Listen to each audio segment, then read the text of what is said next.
दोस्तों, स्वागत है आप सभी का हमारे जीएस क्लास में। आज की क्लास में हम पढ़ने वाले हैं इंडियन कॉन्स्टिट्यूशन के बारे में और पढ़ेंगे 1773 का रेगुलेटिंग एक्ट। ठीक है, ये एक्ट अपने आप में एक खास एक्ट था और इस एक्ट के पारित होने के बाद जो कि ईस्ट इंडिया कंपनी थी उसमें काफी सारे बदलाव आते हैं। तो आज की क्लास में हम ये पढ़ेंगे 1773 का रेगुलेट और इसके अच्छे से कॉन्सेप्ट को क्लियर करेंगे और समझेंगे। ठीक है, बने रहिए आप मेरे साथ इस वीडियो में एंड तक।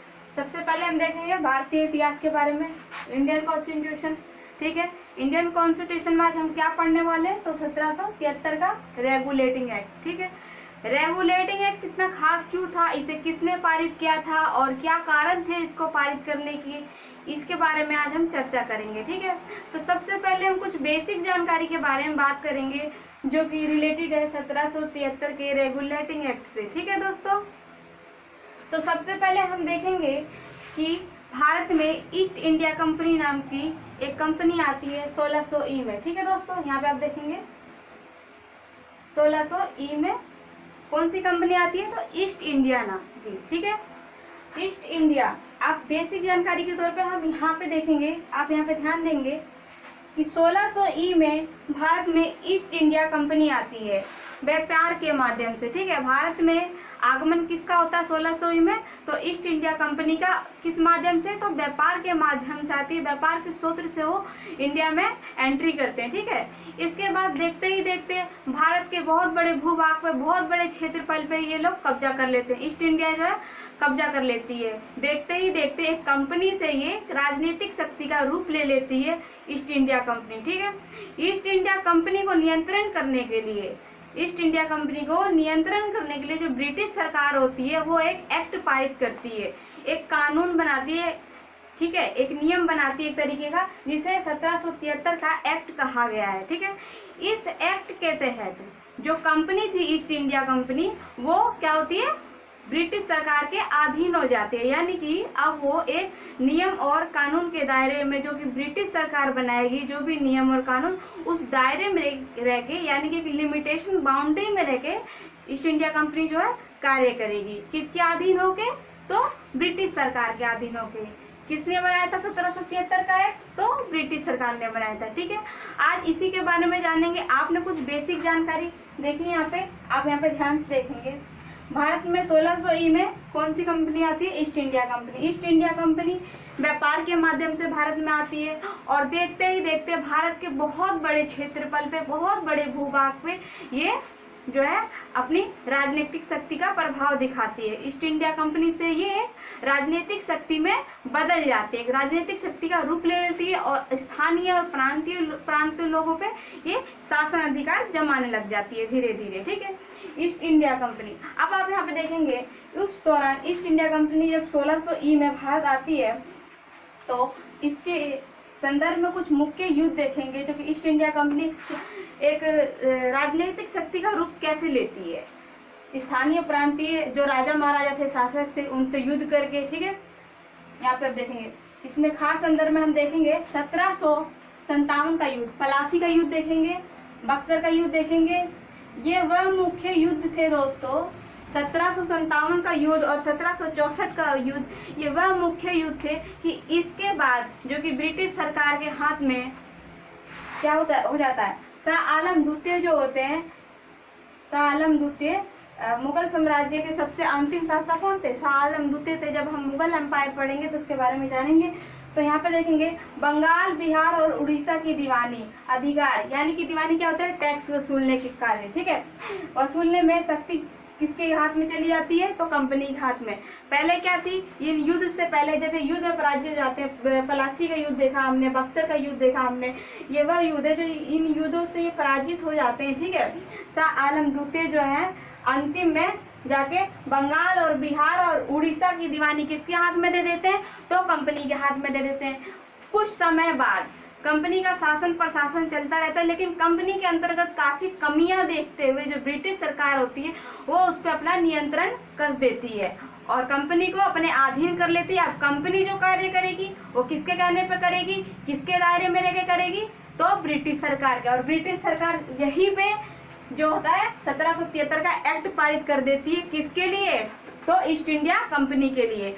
ताकि वो इसके अंडर में रह के एक लिमिटेशन बाउंड्री में रह के कार्य करेगी और इनके नियम और शर्तों के अनुसार जो कि ये कंपनी का शासन प्रशासन चलाया जाएगा। ठीक है, तो सबसे पहले हम यहाँ देखेंगे 1600 से हमने 1773 के बारे में जाना कि 1600 में कंपनी आती है, कुछ स्थानीय और देखते देखते बहुत भारी भारत के भूभाग और क्षेत्रों पे कब्जा कर लेती है और एक राजनीतिक शक्ति में कैसे बदलती है east India company. East India company को नियंत्रण करने के लिए ही ब्रिटिश सरकार 1773 का एक्ट पारित करती है। ठीक है, मेन उद्देश्य क्या था, तो ईस्ट इंडिया कंपनी को नियंत्रण करना, ठीक है, उसको सुचारू और सही रूप से चलाना, इसीलिए ये एक्ट पारित किया जाता है। तो यहाँ पे आप देखेंगे रेगुलेटिंग एक्ट के भारत में ईस्ट इंडिया कंपनी को कार्य को नियमित करना। ठीक है, भारत में जो ईस्ट इंडिया कंपनी आई थी उसके कार्य को नियमित करना, उसे सुचारू रूप से चलाना, ठीक है, सुचारू रूप से संचालित करने के लिए ब्रिटिश सरकार द्वारा ये एक्ट पारित किया गया था।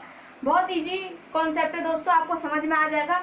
1773 का एक्ट क्यों पारित किया गया था, तो 1773 का एक्ट जो था इसलिए पारित किया गया था कि भारत में ईस्ट इंडिया कंपनी के कार्यों को नियमित रूप और सुचारू रूप से संचालित करने के लिए ब्रिटिश सरकार द्वारा ये एक्ट पारित किया गया था। इस एक्ट का मतलब क्या हुआ, जब ये एक्ट पारित होगा कि ब्रिटिश सरकार जो अब नियम और कानून और शर्तें बनाएगी उसके अधीन हो करके ईस्ट इंडिया कंपनी कार्य करेगी और इससे क्या होगा, कंपनी जो सुचारू और आधिकारिक रूप से संचालित होएगी।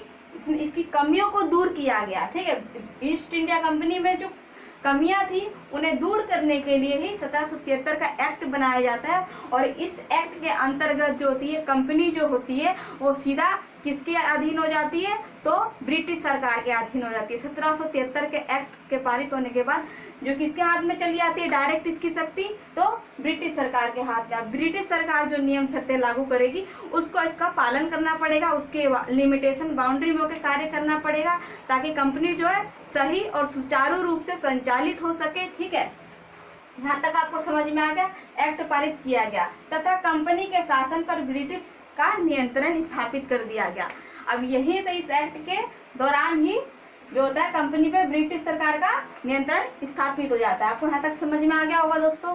अब हम दूसरा फैक्ट देखेंगे। ठीक है, इस अधिनियम द्वारा बंगाल के गवर्नर को जनरल गवर्नर बना दिया गया, यानी कि पहले जो प्रेसिडेंसियां थी, ठीक है, इससे पहले आपको समझाने के लिए मैं यहाँ पे बताना चाहूंगी कि Bengal presidency, Bombay presidency, Madras presidency. ठीक है, इस दौरान 3 प्रेसिडेंसियां थी। ठीक है, इनमें से पहले जो प्रेसिडेंसियां थी उनमें क्या होता था, सिर्फ गवर्नर हुआ करते थे। ठीक है, जो प्रेसिडेंसियां थी उनमें सिर्फ गवर्नर हुआ करते थे, लेकिन इस अधिनियम द्वारा क्या किया गया, बंगाल के गवर्नर को गवर्नर जनरल का नाम दिया गया। अब गवर्नर के पीछे जनरल भी लगा दिया गया। ठीक है दोस्तों, गवर्नर के पीछे क्या लगा दिया गया, जनरल। ठीक है, तो बंगाल के गवर्नर को गवर्नर जनरल बना दिया गया। ठीक है दोस्तों, और अब यहाँ देखेंगे नाम दिया गया तथा मुंबई एवं मद्रास के गवर्नर को इसके अधीन कर दिया गया।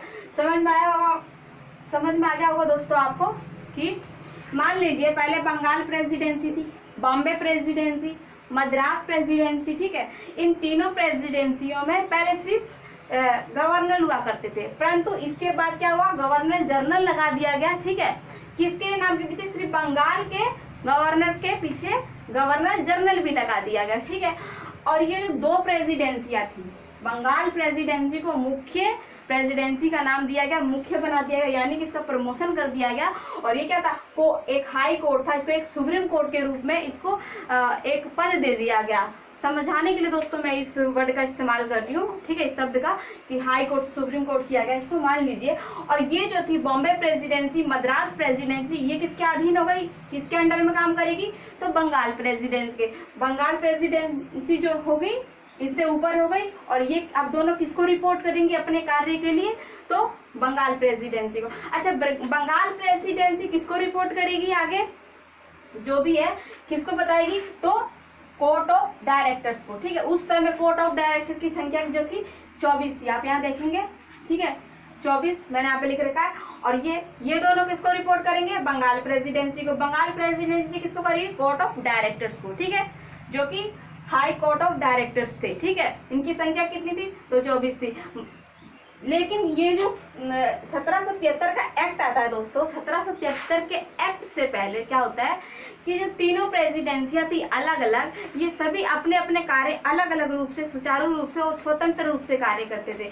कोई किसी के कार्य में हस्तक्षेप नहीं कर सकता था। कोई भी प्रेसिडेंसी जो है किसी के खिलाफ या किसी के भी कार्य में हस्तक्षेप नहीं कर सकती थी। परंतु इस एक्ट के पारित हो जाने से, 1773 के एक्ट के पारित हो जाने से ये जो प्रेसिडेंसियां थी अब एक दूसरे के अंडर हो गई और एक दूसरे के अधीन होकर कार्य करने के लिए बाध्य हो गई। ठीक है, फर्क सिर्फ इतना है, आपको कॉन्सेप्ट सिर्फ इतना समझना है कि 1773 का जो एक्ट था वो क्या था, किस लिए पारित किया गया था। तो इसके तहत जो तीनों प्रेसिडेंसियां थी, बंगाल, बॉम्बे, मद्रास, ये क्या हो गई, एक दूसरे के अधीन हो गई। पहले तो ये एक दूसरे से स्वतंत्र होकर कार्य करते थे, कोई किसी को किसी के कार्य से मतलब नहीं था, कोई किसी के कार्य में हस्तक्षेप नहीं कर सकता था। परंतु अब इस एक्ट के पारित हो जाने से ये जो है एक दूसरे के अधीन हो गई। ठीक है, और ये दोनों बॉम्बे और मद्रास किसको रिपोर्ट करेंगी, तो बंगाल प्रेसिडेंसी को। बंगाल प्रेसिडेंसी को क्या बना दिया गया, तो समझ लीजिए एक हाई प्रेसिडेंसी बना दिया गया और इसके गवर्नर के पीछे जनरल भी लगा दिया गया। ठीक है, अभी हम बात करेंगे कि सबसे पहले गवर्नर जनरल कौन बने थे। ठीक है, बंगाल प्रेसिडेंसी के, और ये जो है इनको रिपोर्ट करेगी और ये किसको रिपोर्ट करेगी, तो कोर्ट ऑफ डायरेक्टर्स को। ठीक है, ये किसको रिपोर्ट करेगी, तो कोर्ट ऑफ डायरेक्टर्स को। यहाँ तक आपको समझ में आ गया होगा 1773 के एक्ट के बाद। ठीक है, यहाँ पे आप देखेंगे गवर्नर जनरल का नाम दे दिया गया, किसको दे दिया गया, बंगाल के गवर्नर को गवर्नर जनरल का नाम दिया गया। ठीक है, तथा मुंबई एवं मद्रास के गवर्नर को इसके अधीन कर दिया गया। अब क्या होगा, ये दोनों, ये जो हैंगे दोनों बॉम्बे और मद्रास, किसके अधीन काम करेंगे, किसके अंडर में, बंगाल प्रेसिडेंसी को रिपोर्ट करेंगे। और ये कोर्ट ऑफ डायरेक्टर, यहाँ देखेंगे प्रथम गवर्नर जनरल कौन थे, तो लॉर्ड वारेन हेस्टिंग थे। ठीक है, ये जो बंगाल प्रेसिडेंसी के गवर्नर जनरल बनते तो कौन बनते हैं, प्रथम गवर्नर जनरल, तो लॉर्ड वारेन हेस्टिंग। ठीक है दोस्तों, काफी बार क्वेश्चन पूछा गया एसएससी में कि प्रथम गवर्नर जनरल का नाम बताया जाए, तो लॉर्ड वारेन हेस्टिंग थे। ठीक है, यहाँ तक आपको कॉन्सेप्ट क्लियर होगा, बहुत इजी कॉन्सेप्ट है 1773 का एक्ट। दोस्तों 1773 का एक्ट क्यों पारित किया गया था, क्या मुख्य कारण थे, तो कंपनी को अच्छी तरीके से सुचारू रूप से चलाना और उस पर नियंत्रण करना, उसकी कमियों को दूर करना। ठीक है, इसलिए ये एक्ट पारित किया गया था। इस एक्ट के तहत तीनों जो प्रेसिडेंसियां थी, बॉम्बे, मद्रास और बंगाल, ये स्वतंत्र रूप से पहले कार्य करती थी। परंतु अब जो था एक्ट पारित होने के बाद बंगाल प्रेसिडेंसी के गवर्नर को गवर्नर जनरल का पद दे दिया गया और इसे क्या कह दिया किया गया, एक हाई प्रेसिडेंसी के रूप में निर्मित किया गया। और जो दोनों प्रेसिडेंसियां थी, बॉम्बे और मद्रास, वो क्या हुई, इनके अंडर में काम करने के लिए अब बाध्य हो जाती है और ये इनके अधीन हो जाती है। किसको रिपोर्ट करती है, तो बंगाल प्रेसिडेंसी को। और उस समय 24 कोर्ट ऑफ डायरेक्टर्स की संख्या थी, तो बंगाल प्रेसिडेंसी किसको रिपोर्ट करने के लिए बाध्य है, तो 24 कोर्ट ऑफ डायरेक्टर्स को। ठीक है दोस्तों, इनकी संख्या 24 थी, लेकिन कोर्ट ऑफ डायरेक्टर्स जो थे बंगाल प्रेसिडेंसी से भी हाई थे। कहाँ के थे, किसके अंडर में काम करते थे, तो ब्रिटिश सरकार द्वारा। ठीक है दोस्तों, आपको एक बेसिक भाषा में ये कॉन्सेप्ट अच्छे से समझ में आ गया होगा, आप फिर से रिकॉल कर सकते हैं। ठीक है, 1773 का एक्ट, रेगुलेटिंग एक्ट क्यों पारित किया गया, तो भारत में ईस्ट इंडिया कंपनी के कार्यों को नियमित और सुचारू रूप से संचालित करने के लिए ईस्ट इंडिया 1773 का एक्ट पारित किया। किसको नियमित और सुचारू रूप से चलाने के लिए, तो east India company. East India company किस माध्यम से भारत में आई थी, तो व्यापार के माध्यम से। कब आई थी, तो 1600 में भारत आती है व्यापार के माध्यम से। परंतु देखते देखते भारत के बहुत बड़े भूभाग और बहुत बड़े क्षेत्रफल पे ये अपना अधिकार जमा लेती है और एक कंपनी से एक राजनीतिक शक्ति के रूप में भी उभर जाती है और स्थानीय प्रांतीय शासकों और शासन को हिला कर रख देती है उसकी नींव को। ठीक है, और इसके दौरान कई युद्ध जैसे हमने देखे, पलासी का युद्ध, बक्सर का युद्ध, इन युद्धों के बाद जो थी इनकी देसी रियासतों की दीवानी किसके हाथ में चली जाती है, तो डायरेक्ट कंपनी के हाथ में। कंपनी क्या करती है, अब इनसे कर वसूलती है। फिर भी कंपनी का शासन व्यवस्था सही चलाने के लिए ब्रिटिश सरकार को कहीं ना कहीं लगता है कि नहीं, इसमें कहीं ना कहीं कमी है, तो इन कमियों को दूर करने के लिए, ईस्ट इंडिया कंपनी की कमियों को दूर करने के लिए क्या करती है सरकार, उसको अपने अधीन कर लेती है, अपने अंडर में कर लेती है। अब सरकार जो नियम कानून बनाती है उस पे क्या होता है, कंपनी को चलना पड़ता है, कंपनी उसके लिए बाध्य है, उसको मानना पड़ेगा। 1773 का एक्ट जो है, रेगुलेटिंग एक्ट जो पारित करती है, इसके अधीन कंपनी हो जाती है। और इसका मतलब ही यही होता है, 1773 का एक्ट का मतलब यही होता है, जिसे हम रेगुलेटिंग एक्ट के नाम से जानते हैं, कि कंपनी जो है वो किसके अंडर में हो जाती है, तो ब्रिटिश सरकार के अधीन में हो जाती है। ठीक है दोस्तों, यहाँ तक आपको समझ में आ गया होगा। और कंपनी का नियमित और सुचारू रूप से संचालित करने के लिए सरकार जो है ये कदम उठाती है। ठीक है दोस्तों, कॉन्सेप्ट अच्छा लगा होगा तो प्लीज लाइक एंड शेयर करें।